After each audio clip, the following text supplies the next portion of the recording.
I'm joined by NZIER's Principal Economist Christina Leung. Christina, lovely to have you in here with us. Kia ora. Well, you've actually been looking at the numbers, so politics aside, is this budget inflationary? So for that, we look at the fiscal impulse that the government has, the Treasury has in their budget, and what we see is that while it's still contractionary over a projection period, it's less so. So if you think about, for example, the rebuild, that's going to add a bit to inflation pressures in terms of that positive fiscal impulse. So what this all means is that it's likely to add a bit more to inflation pressures than what we're initially been expecting. So based on the numbers, this is a more inflationary budget then? That's what it would suggest, yes. How would you think the Reserve Bank could react to this then? And we've already seen, a lift in forecast for the peak OCR. Westpac this week saying that they think the OCR could hike to as much as 6%. What do you think? Do you think that we'll start to see more predictions of a higher rate environment? Yeah, so certainly for the Reserve Bank, its main focus is to bring inflation back towards its 1 to 3% inflation target band.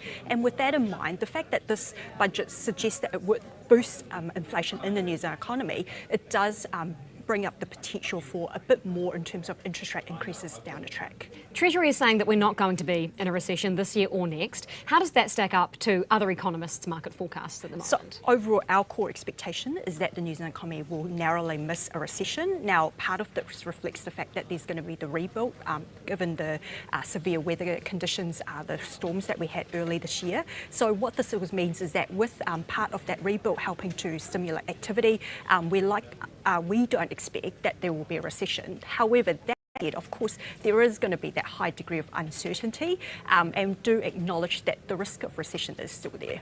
Christina, can you just explain to us how a rebuild following something as devastating as a cyclone or a flood can actually stimulate the economy? Why is that in the long run positive for our economy?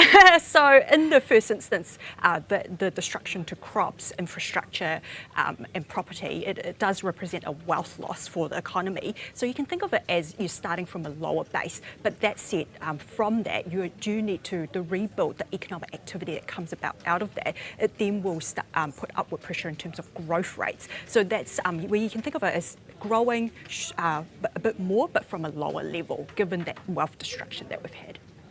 Fabulous. Thank you so much, Christina. Really appreciate you coming in. Fabulous to chat with you.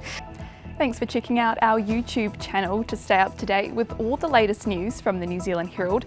Click the subscribe button below or check out one of the videos here and head over to nzherald.co.nz for more details on these stories and more.